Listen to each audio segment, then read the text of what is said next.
Hello বন্ধুরা, good morning সবাইকে। কেমন আছো তোমরা সবাই? আশা করি ভালো আছো, আর তোমাদের আশীর্বাদে আমিও খুব ভালো আছি।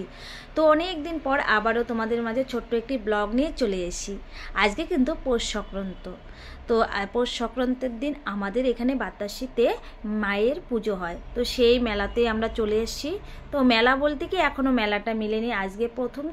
তো সবাই পুজো দিতে আসছে মন্দিরে। চলো বন্ধুরা, তোমাদের একটু মায়ের মন্দিরটা দেখিয়ে দিই। দেখো, সকাল সকাল এতটা ভিড় হবে আমি ভাবতেই পারিনি, কারণ এবার মনে হচ্ছে অনেকটা ভিড় হয়েছে। প্রত্যেক বছরই পুজো হয়, কিন্তু আমি এরকম এই প্রথমবার দেখলাম যে সকালে পুজো দেওয়ার সময় এতটা ভিড় হয়। আমি কিন্তু প্রত্যেক বছরই আসি এখানে পুজোতে, এবং খুব জাগ্রত একটি মায়ের মন্দির এটি। তো তোমরা যারা যারা এখনও আসোনি এই মন্দিরে এই পুজোতে, অবশ্যই একবার আসবে, ঘুরে যাবে। এই পুজোটা বাতাসি হয়। তো চলো বন্ধুরা, অনেক তো কথা হলো, এবার একটু পুজো দিয়ে নিই।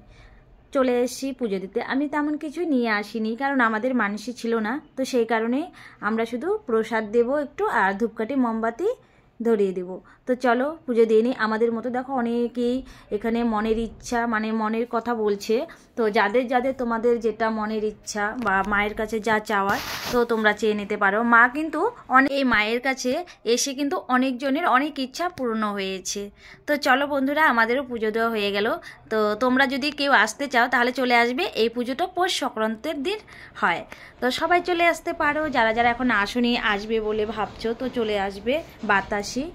তো চলো, আমাদের পুজো দেওয়া হয়ে গেল। এতটা ভিড় থাকার কারণে কিন্তু মন্দিরের ভিতরে পুজো দেওয়ার অ্যালাউ নেই, তাই জন্য বাইরে থেকে সবাই পুজো দিচ্ছে। কারণ অনেকজন, এত ভিড়, মন্দিরের ভিতরে তো জায়গাই হবে না সবাই যদি চলে যায়, সেই কারণে বাইরে জায়গা করে দিয়েছে পুজো করার জন্য। তো আমাদের পুজো হয়ে গেছে, আমরা এখন চলে যাব। তো যেতে যেতে দেখো বন্ধুরা, যে মায়ের ভর এসেছে একটা আন্টির ওপরে। তো আমি তো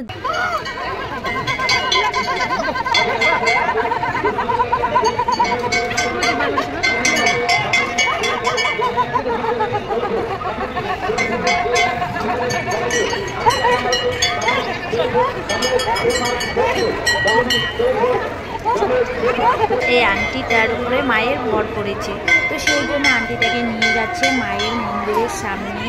তো দেখো, আবারও দেখিয়ে দিচ্ছি মায়ের মন্দিরটা, আর পাশে একটি বাবা ভোলানাথের মন্দির রয়েছে। চলো বন্ধুরা, বাবা ভোলানাথের মন্দিরে একটু পুজো করে আসি, একটু প্রণাম করে আসি।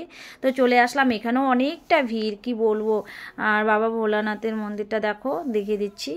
চলে গেলাম আমি, একটু প্রণাম করে তারপরে চলে আসব। এতটা ভিড়ের মধ্যে না পূজা করাও যায় না শান্তিভাবে, এত ভিড় কি বলবো।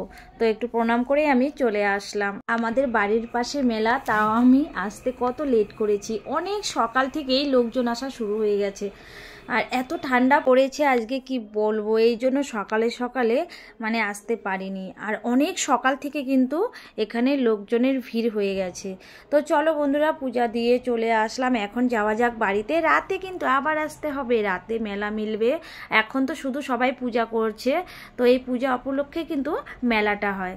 তো বের হয়ে আমরা মেলার থেকে, মানে মন্দিরের সামনে থেকে চলে আসলাম রাস্তায়। তো দেখো রাস্তাতেও কতটা ভিড়। তো বন্ধুরা চলো, এখন চলে যাব বাড়িতে। আমাদের পূজা দেওয়া হয়ে গেছে, এখনও তো মেলা সেইভাবে মিলেনি। তো রাত্রে আসবো আবার মেলা ঘুরতে। তো এখনকার ব্লগটা কিন্তু এই পর্যন্তই, রাতের ব্লগটা আলাদা হবে। তো যারা যারা আমার পরিবারে আছো, তোমাদের সবাইকে অনেক অনেক অনেক অনেক ভালোবাসা জানাই। আর যারা যারা এখনও আমার পরিবারে আসোনি, তো তোমাদের কাছে রিকোয়েস্ট, প্লিজ তোমরা আমার পরিবারে চলে আসো আর পাশে থাকো, ভালোবাসা দাও। আর বন্ধুরা, তোমরা সবাই ভালো থেকো, সুস্থ থেকো, টাটা। আজকের ব্লগটি এই পর্যন্তই, পরের ব্লগটি